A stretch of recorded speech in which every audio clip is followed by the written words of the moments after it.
नमस्कार, मैं मीनू एमएस दिव्यशा में स्वागत करती हूँ आपका एक नए वीडियो के साथ में। आज मैं लेके आई हूँ आपके लिए 17वां अध्याय, जो कि है कार्तिक मास की महात्म्य में जो 35 अध्याय हैं उसमें से 17वां अध्याय लेके आई हूँ आपके लिए, और 18वां अध्याय। तो मैं आपके लिए 18वां अध्याय लेके आई हूँ। अब आप इसको आराम से, आप ध्यान से सुने तो आपको बहुत ज़्यादा जानकारी होगी। तो मैं देर ना करते हुए मैं शुरू करने जा रही हूँ 17वां अध्याय। बोलो श्री कृष्ण भगवान की जय। सूत जी ने 17वां अध्याय। सूत जी ने कहा कि हे मुनिगण, यद्यपि संन्यास का बड़ा महत्व है, परंतु सदगृहस्थ की महत्ता कम नहीं। देव ऋषि नारद ने यह प्रश्न वेद व्यास से किया था। इसे सुने समस्त वेद पुराणों के जानकार भगवान वेद व्यास के समीप जाकर श्री नारद जी ने प्रश्न किया कि महाराज, ब्रह्मचर्य और संन्यास की बड़ी महिमा गाई गई है, किंतु क्या गृहस्थ आश्रम का कोई महत्व नहीं है? कि श्री व्यास जी ने उत्तर दिया, गृहस्थ आश्रम यदि शास्त्रों का द्वारा बताए मार्ग के अनुसार से निभाया जाए तो वह बहुत महत्व का है। हे देव ऋषि, सभी नदियों का आश्रम समुद्र है, सभी प्राणियों का सहारा माँ है, और उसी प्रकार गृहस्थ सभी आश्रमों के लोगों का सहारा बनता है। सद गृहस्थ पर आश्रित है, सद गृहस्थ पर आश्रित है, सब कुछ जो है गृहस्थ पर आश्रित है। भिक्षुक, ब्रह्मचारी, सन्यासी, विद्यार्थी, यात्री तथा जीविका रहित व्यक्ति। अब तुम पुण्य देने वाला एक कथानक सुनो। श्री व्यास जी ने कहा, ओ तानपाद राजा का पुत्र उत्तम था। वह बलवान और मदिरा पीने वाला था। उसकी बहुला नाम वाली रानी से विवाह हुआ। राजा रानी प्रेम से रहते थे। एक समय राजा ने वेश्या का नृत्य देखते हुए मदिरा पान किया और रानी को भी मदिरा पान के लिए कहा। रानी ने उसका कहना नहीं माना। फिर इस पर जो है राजा ने क्रोधित हो अपने अनुचरों को आज्ञा दी कि रानी को किसी निर्जन वन में छोड़ाएं। राजा की आज्ञा का पालन हुआ। मदिरा का प्रभाव मिटने पर रानी के वियोग में दुखी रहने लगा। राजा रानी के वियोग में दुखी रहने लगा।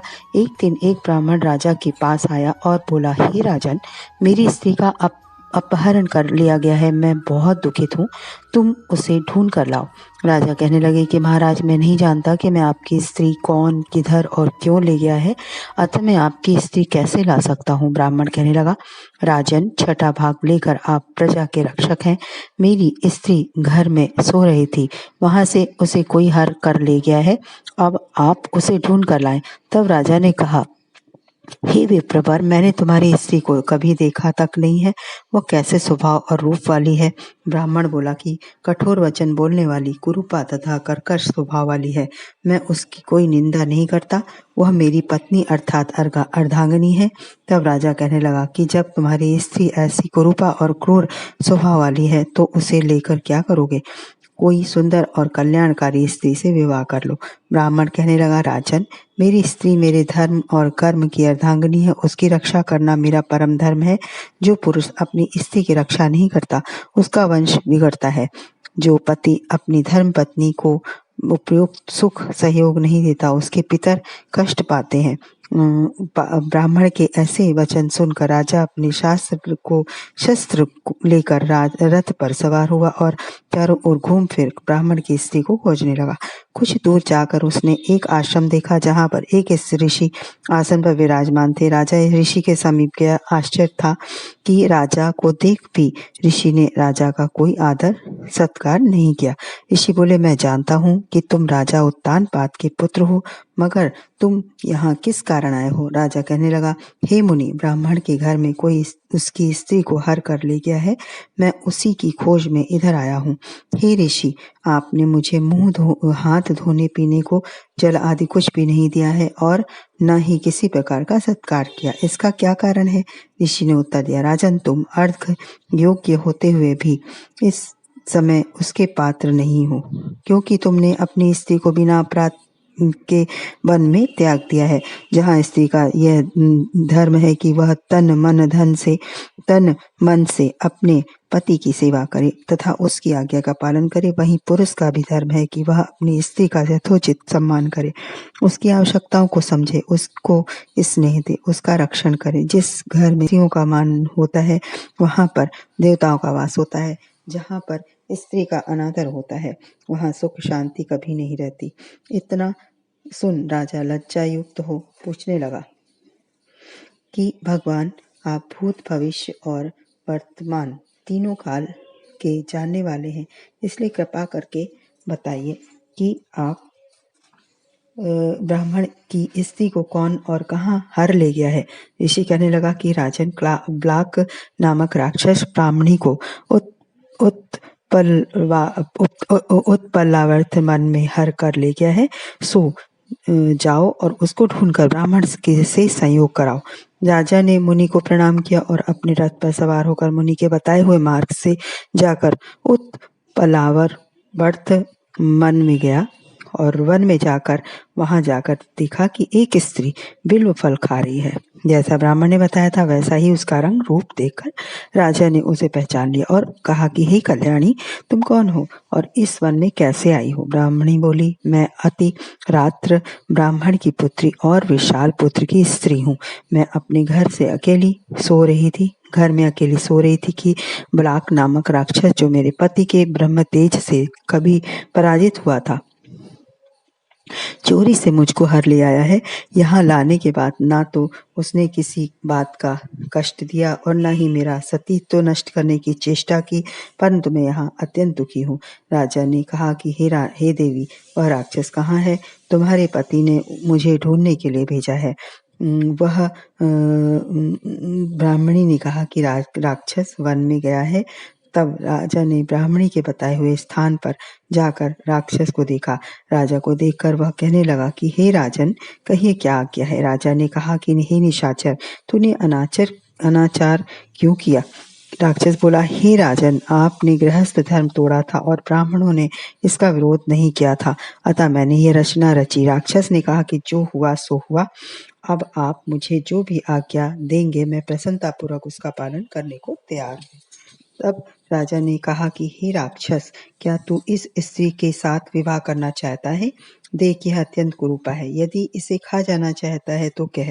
राक्षस कहने लगा कि राजन, मैंने पराई स्त्री के साथ रहने की इच्छा नहीं की, मांस भी नहीं खाता, मैं तो केवल पूर्व जन्म के पापों का प्रायश्चित कर रहा हूँ। इस ब्राह्मणी का पति राक्षसों को मारने का मंत्र जानता है। जब हम यज्ञ का अन्न ग्रहण करने के लिए जाते हैं तो वह भगा देता है। उसने तुम्हारे अनाचार का विरोध भी नहीं किया। ब्राह्मण को दुखी करने के लिए मैं उसकी स्त्री को हर लाया हूँ।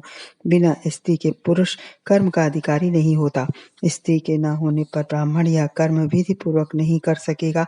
यह सुनकर राजा ने विचार किया कि यह राक्षस भी हमारी निंदा करता है। मुनि ने भी हमको अर्घ योग्य नहीं समझा। राजा अपने मन में ऐसा विचार ही रहा था कि राक्षस कहने लगा कि राजन, मैं आपकी प्रत्येक आज्ञा का पालन करूंगा। राजा ने कहा, हे निशाचर, तुम इस ब्राह्मणी को घर छोड़ आओ और जब हम याद करें तब हमारे पास आ जाना। राजा की आज्ञा पाते ही वह राक्षस ब्राह्मणी को उसके घर छोड़ने चला गया। इधर राजा सोचने लगा कि मैंने अपनी निर्दोष पत्नी को घर से निकाल दिया है, वह ऐसा कौन सा पुण्य कर्म करूं जिससे मेरे पाप का प्रायश्चित हो सके। तब राजा पुनः उन्हीं मुनि के पास गया और मुनि से अपना कर्तव्य पूछा। मुनि ने कहा कि हे राजन, पुरुष के लिए स्त्री धर्म, अर्थ, काम और मोक्ष सभी कुछ देने वाली है। स्त्री के बिना पुरुष को इस लोक तथा परलोक पर कहीं पर भी सुख नहीं मिल सकता। स्त्री चाहे कैसे भी स्वभाव वाली, मूर्खा, कुरूपा, रोगी और वाचाल ही क्यों ना हो, पुरुष को अपनी विवाहिता का सम्मान करना चाहिए। राजा कहने लगा कि हे मुनि, मैंने अपनी निर्दोष एवं पतिव्रता स्त्री को बिना अपराध त्याग दिया, अब मैं क्या करूं? तब मुनि ने कहा कि हे राजन, तुम कार्तिक मास का श्रद्धा से व्रत करो, तुम्हारी स्त्री पुनः मिल जाएगी। यह सुन राजा वहां से अपने घर आ गया। ब्राह्मण स्त्री अपने घर में आ गई। तत्पश्चात राजा ने व्रत धारण किया, ब्लाक नामक राक्षस को बुलाया। राजा ने विनम्र भाव से ब्लाक से प्रार्थना की कि हे मित्र, मैंने अपनी पत्नी के साथ अन्याय किया है। पति पत्नी गृहस्थ की गाड़ी के दो पहिए हैं, इसलिए इनमें समानता होनी चाहिए। क्या तुम प्रयत्न कर मेरी पत्नी को, जो इस समय मुझसे प्रसन्न है, खोज कर ले आओगे? ब्लाक राक्षस पाताल लोक गया और वहां से राजा को राजी की स्त्री को लाकर उसको सौंप दी। तत्पश्चात राजा रानी बड़े प्रेम से रहने लगे। नारद जी कहने लगे, हे राजन, गृहस्थ आश्रम का महात्म्य इस कथा द्वारा जाना जा सकता है। सतगृहस्थ इससे शिक्षा लेंगे। तो ये था, आपको मैंने सुनाया 17वां अध्याय, जो कि आपने खुद देखा कि कितनी जानकारी मिलती है हमको कि हम किस तरह रहें अपने गृहस्थ आश्रम में। सारी ये महात्म्य है, 35 अध्याय हैं। तो आप इसको धीरे धीरे हर अध्याय में कुछ ना कुछ विशेष मिलेगा। तो आप इसको पूरी कथा सुनने के लिए मेरे चैनल को आप सब्सक्राइब करेंगे तो आपको पूरी जो भी मैं अपलोड करूँगी वीडियो, वो आपको कथा सुनने को मिलेगी। और सब्सक्राइब करेंगे तो उसमें बेल आइकन दबाना मत भूलिए, तो भी ऑल पे जाएंगे तभी आप मेरे सारे वीडियो देख सकते हैं। तो अब मैं 18वां अध्याय आपको सुनाने जा रही हूँ। ये है 18वां अध्याय। जय श्री कृष्ण। 18वां अध्याय। श्री नारद जी ने कहा, हे राजा प्रथु, भगवान की पूजा किसी भी भाव से हो अवश्य फलदायी होती है। वैसे तो भक्ति के 9 मुख्य रूप बताए गए हैं, किंतु किसी भी रूप में भगवान का स्मरण लाभप्रद माना गया है। शिव नारद जी ने कहा, एक पुराना इतिहास का इसका प्रमाण है। कलिंद पर्वत पर बसे दीघपुर नाम के नगर में अति धर्मात्मा, प्रजा को पुत्र के समान पालने वाला सुबाहु नाम का राजा राज्य करता था। उसके धूम्रकेश नाम वाला अति दुष्ट चोर, जुआरी तथा व्यभिचारी पुत्र था। उसका यह व्यवहार देखकर उसके पिता राजा सुबाहु ने उसको ताड़ना दी, परंतु वह किसी प्रकार नहीं माना। एक दिन वह राजा की छोटी रानी को अपमानित करने लगा। वह कामांध हो गया था। जब राजा को इस बात का पता चला तो उसने कुमार को देश निकाला दे दिया। अब राजकुमार वन में रहकर अभक्ष्य भोजन करता, वैश्याओं के घर जाता, डकैती, चोरी आदि का कर जो द्रव्य लाता वह वैश्याओं को दे देता। इस प्रकार जीवन व्यतीत करते हुए वह एक दिन वृंदावन आ गया। यहाँ रहते हुए उसका संपर्क सत्यव्रत नामक एक विष्णु भक्त ब्राह्मण से हुआ। यह ब्राह्मण घर बार छोड़कर कार्तिक मास में भगवान की भक्ति करता था। वह विधि पूर्वक पूजन करता, व्रत काल में केवल कंद मूल तथा फल ही खाता। वह नित्य भगवान से प्रार्थना करता कि हे भगवान, इस दुख रूपी समुद्र में डूबते हुए मुझ दीन की रक्षा कीजिए। श्री राधा जी सहित मैं आपको नमस्कार करता हूँ। यह प्रेम में मग्न होकर कभी कभी रोने भी लग जाता था। नित्य प्रति उसका यही व्यवहार था। दैव योग से कई दिन राजा सुबाहु के पुत्र धूमकेश ने भक्त ब्राह्मण की यह क्रिया देखी। वह यह सब सीख गया। एक रात्रि वह वैश्या के घर आया। उसने वैश्या के सामने भी वही सब किया जो भक्त ब्राह्मण करता था। उसने एक मूर्ति के सम्मुख सब कुछ किया जैसे श्रद्धालु ब्राह्मण कर रहा था। आश्चर्य की बात है कि वह ब्राह्मण की तरह पूजा वंदन कर अंत में स्तुति करते करते सो गया। दैव योग से राजा के दूत भी उसी समय वहां आ गए और उसने उनके हाथों राजपुत्र धूमकेश मारा गया। यमदूत उसको महापापी समझकर मारते हुए यमराज के पास लाए। उसको देखते ही यमराज खड़े हो गए और उसको पाद्य अर्घ आदि प्रदान किया। फिर अपने दूतों से कहा कि तुमको धिक्कार है, जब तुमसे हमारा कहना है कि विष्णु भक्तों को यहाँ पर मत लाओ, फिर धूम्रकेश को यहाँ पर क्यों लाए? चाहे किसी भी भाव से किया हो, इसने कार्तिक मास का वृंदावन धाम में पूजन मरने के पूर्व किया है, अतः यह वैकुंठ में जाने योग्य है। यमराज पुनः धूम्रकेश से बोले कि हे धूम्रकेश, भगवान की कृपा अपार है। उनकी भक्ति 9 प्रकार से की जाती है। 9 प्रकार भक्ति में कोई एक का सहारा ले पापी भी तर जाते हैं। जैसे कथा सुनने से राजा परीक्षित तरे, कीर्तन से शुकदेव, स्मरण से प्रहलाद, पाद सेवा से लक्ष्मी, पूजा से पृथु, वंदना से अक्रूर, सत्संग से सुग्रीव, मित्र भाव से अर्जुन, दान से राजा बलि आदि परम पद को प्राप्त हुए। उसी प्रकार तुमने भी चाहे जिस भाव से भगवान की पूजा की, तुम स्वर्ग के अधिकारी हो। अपने कर्मानुसार पहले तो तुम नरक के अधिकारी थे। कार्तिक मास में की गई भगवान की पूजा व्यर्थ नहीं जा सकती। श्री नारद जी ने कहा, हे राजन, सालिग्राम जिसका उल्लेख यमराज ने धूम्रकेश से किया, वह गंडकी नदी को कैसे प्राप्त हुए, इसका भी इतिहास बड़ा ज्ञान देने वाला है। जैसे नर्मदा के सभी कंकर शंकर कहे जाते हैं, और उसी प्रकार गंडकी नदी में शालिग्राम विराजते हैं। धूम्रकेश ने जब यम से यह प्रश्न किया तो यमराज कहने लगा कि वेद शिरा इस ऋषि लोक के हित के लिए गंगा तट पर तपस्या कर रहे थे। उस रमणीक स्थान में उनके तप से इंद्र भयभीत हो गया। उनकी तपस्या को भंग करने के लिए मंजूघोषा नाम वाली अप्सरा भेजी। मंजूघोषा वन में क्रीड़ा करती हुई अपने यौवन तथा रूप का प्रदर्शन करके अनेक हाव भाव दिखाने लगी। मंजूघोषा ने ऋषि को अपने वश में जानकर उनके गले में अपनी भुजाएं डाल दी। ऋषि ने क्रोधित होकर श्राप दिया कि तुम मुझे पाप कर्म में डालने के लिए आई हो, तुम क्षुद्र नदी बन जाओ। तब मंजूघोषा ने विस्तार से सारी कथा कही। उसने कहा कि मुनि, मैं श्राप योग्य नहीं हूँ, वस्तुतः इंद्र दोषी हैं, आप मुझे क्षमा करें। तब वेदश्रा मुनि जिस समय भगवान विष्णु वृंदा का श्राप स्वीकार कर शिला रूप में होंगे तब वे तुम में स्थित होंगे। तब तुम भगवान को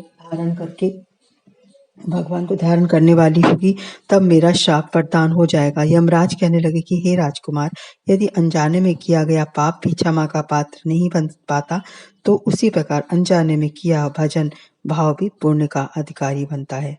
तो इसलिए धूम्रकेश ईश्वर की कृपा कब हो यह कहना कठिन है। अब तुम विष्णु लोक को जाओ। तब धूम्रकेश सुंदर विमान में बैठकर वैकुंठ लोक को चला गया। तो ये थी मैंने आपको सुनाई 18वें अध्याय की कथा, जो कि आपने खुद देखा कितना महत्वपूर्ण है हमारा कार्तिक महीना, जो कि है हमको जरूर जो है प्रयत्न करना चाहिए। अच्छे ये जो हम महात्म डालते हैं इसको तो आप जरूर सुने, नहाने के बाद भी सुन सकते हैं। और क्या क्या जानकारी है, सारी जितने 35 अध्याय हैं में आपको बहुत ज़्यादा जानकारियाँ होंगी। तो आप कथा को जरूर सुने और लोगों को शेयर करें, क्योंकि लोगों को शेयर करेंगे तो आप किसी का हित कर रहे हैं, बहुत मदद कर रहे हैं किसी को सुनाने में। तो ये कथा थी 18वां अध्याय। तो अब मैं सुनाऊंगी आपको 19वां अध्याय। अब मैं आपको सुनाने जा रही हूँ 19वां अध्याय। तो 19वां अध्याय इस प्रकार से। जय श्री कृष्ण। राजा प्रतु कहने लगे कि हे नारद जी, भक्त वत्सल भगवान कभी कभी अपने भक्तों की भी परीक्षा इसलिए लेते हैं कि उन्हें धन का मत तो नहीं हो गया। इससे संबंधित कोई इतिहास सुनाइए। नारद जी बोले, हे राजन, चौल नाम का एक प्रजापालक एवं धर्मात्मा राजा कांतिपुर में राज्य करता था। उसके राज्य में कोई भी प्राणी दुखी दरिद्री नहीं था। उस राजा के ही नाम पर प्रदेश का नाम चौल प्रदेश पड़ा था। एक समय राजा ने मूल्यवान मणि मुक्ताओं से भगवान की पूजा कर राजा वहीं मंदिर पर बैठ गया। उसी समय विष्णु शर्मा नामक एक ब्राह्मण ने अत्यंत श्रद्धा से तुलसी दल व जल ले भगवान की पूजा की। राजन, आश्चर्य की बात यह है कि श्रद्धा से चढ़ाए तुलसी दल चौल राजा द्वारा भगवान पर चढ़ाए गए हीरे मोती को ढक गए। यह देख राजा क्रोधित हो गया। उसने ब्राह्मण से कहा कि हे ब्राह्मण, तुमको पूजा का कुछ भी ज्ञान नहीं है। तुमने मणि मुक्ताओं से की गई मेरी पूजा को शोभा तुलसी दलों से ढककर समाप्त कर दी। विष्णु शर्मा ने कहा कि हे राजन, तुम्हें अभिमान है, इसी कारण तुम भगवान की पूजा को नहीं जानते। ब्राह्मण के यह वचन सुनकर राजा बड़े गर्व से कहने लगा, हे ब्राह्मण, ये आपने जो है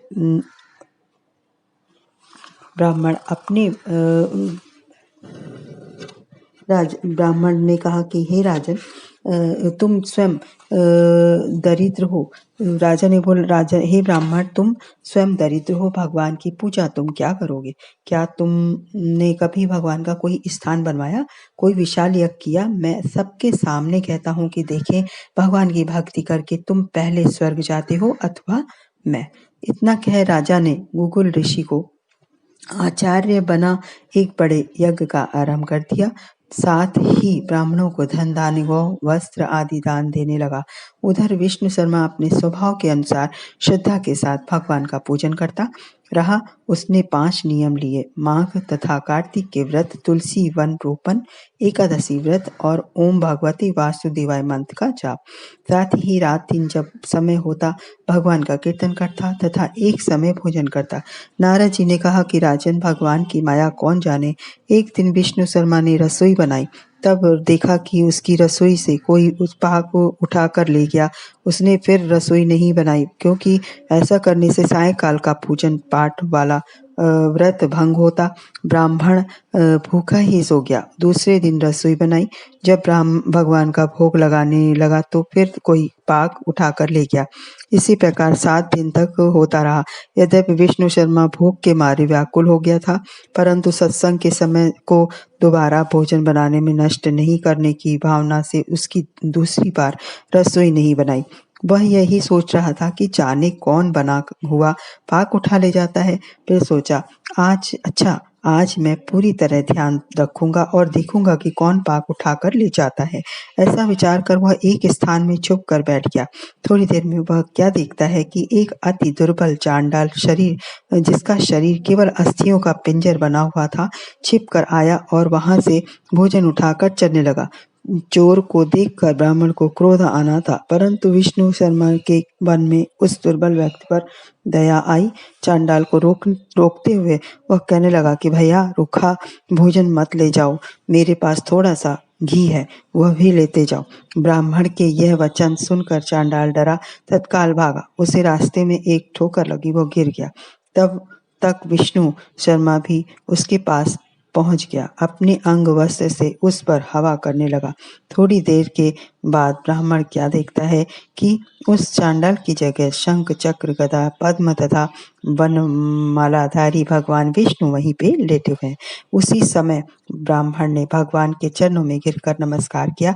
तभी इंद्रादि देवता भी वहां पर आ गए। ऋषि देव मंत्रों से भगवान का पूजन करने लगे। भगवान ने सबके सामने स्नेह पूर्वक उस ब्राह्मण को हृदय से लगा लिया।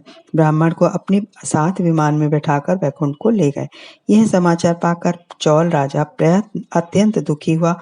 उसने आचार्य गुंगुल ऋषि को बुलाकर पूछा, ऋषिवर, यह क्यों हुआ? जिसको चुनौती देते हुए हमने सब यज्ञ किए, उसे तो स्वयं भगवान विष्णु अपने साथ वैकुंठ ले गए।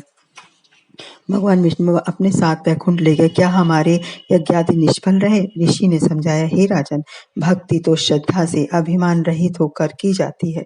यज्ञ में भी आहुतियां देते समय कहा जाता है, यह मेरा नहीं है। इससे यही सिद्ध होता है कि भगवान सरलता और श्रद्धा से की गई भक्ति से ही प्रसन्न होते हैं।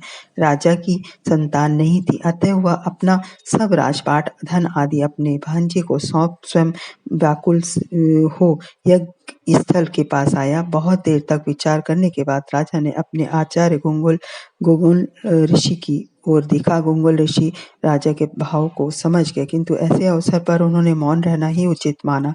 राजा ने पुनः उस मंदिर का ध्यान किया जहां उसने मूल्यवान मणिमुक्ताओं से भगवान की पूजा की थी। राजा की व्याकुलता बढ़ गई थी। अचानक नारायण ने कृपा कर राजा को ज्ञान दिया। स्वयं राजा ने अनुभव किया कि धन दौलत तो प्रभु की ही है, दी हुई है। इसमें राजा का योगदान ही क्या है? उस भक्त ने अपनी अंतिम इच्छा भगवान की भक्ति मिले मुख पर लाते हुए अग्नि कुंड के कूदने का प्रयत्न किया। प्रभु दयालु हैं, इसलिए वे अग्नि कुंड में प्रकट हो गए और राजा को अपने आलिंगन ले लिया, उसे सारूप में मुक्ति प्रदान की। श्री सूत जी बोले कि हे मुनियों, भगवान तो प्रेम से रिश्ते हैं, उनको धन से नहीं, मन से, लगन से पूजना चाहिए। तो ये था, आपने देखा कितना प्यारा सा एक कथा है, जो कि आपको सुनेंगे तो ही लाभ होगा और दूसरी बात सुनाएंगे तो दूसरों को भी बहुत पुण्य मिलेगा। तो ये कथा हमने आपको सुनाई 19वां अध्याय। तो आप अगर 35 पूरे कथा सुनना चाहते हैं तो मेरे चैनल को आप जरूर सब्सक्राइब करें और पूरा वीडियो सुनेंगे, तभी आपको सारी जानकारी होगी। अभी तो आपको बहुत कम, अभी इसमें आगे बहुत जानकारी दी जाएगी। तो आप मेरी कथा का जरूर श्रवण करिए, कार्तिक महात्मा का। और ये मेरा वीडियो कैसा लगा जरूर आप बताएं और लाइक, सब्सक्राइब, शेयर करें। और अच्छा लगे तो कमेंट बॉक्स में जय श्री कृष्ण लिखना ना भूलें। जय श्री कृष्णा जरूर लिखें कमेंट्स में, और कमेंट्स में आप जरूर बताएं हमको कि आपको किस तरह के वीडियो अच्छे लगते हैं। मैं बहुत तरह के वीडियो अपलोड करके डालती हूँ, तो आपको जो है जो भी आपको अच्छे लगे तो आप ज़रूर बताएं, उसमें अपने सुझाव दें कि और आप क्या सुनना चाहते हैं और किस तरह के आप वीडियो देखना चाहते हैं। तो और देर ना करते मैं आपको यही बताऊंगी खाली कि कार्तिक माह जो है ये 35 अध्याय हैं और इसको आप ज़रूर श्रवण करें, आपको बहुत ज़्यादा अच्छा लगेगा। और ये तुलसी की हमने बहुत तरह के वीडियो डाले हैं और तुलसी जी की जो है हमने नामाष्टक भी डाले हैं, वो भी बहुत महत्वपूर्ण है। और गणेश हमने हरिद्रा गणेश कवच डाला है जो कि लोगों ने बहुत पसंद किया है। तो इसको देखते हुए मैंने ये वीडियो बनाए हैं और माघ मास के भी जो है वो भी वीडियो हमने सारे डाले हैं जो कि महात्मा है उसके, तो वो भी आप सुनेंगे, आपको बहुत अच्छी जानकारी होगी। और इसी के साथ में मैं विदा लेती हूँ। जय श्री कृष्ण।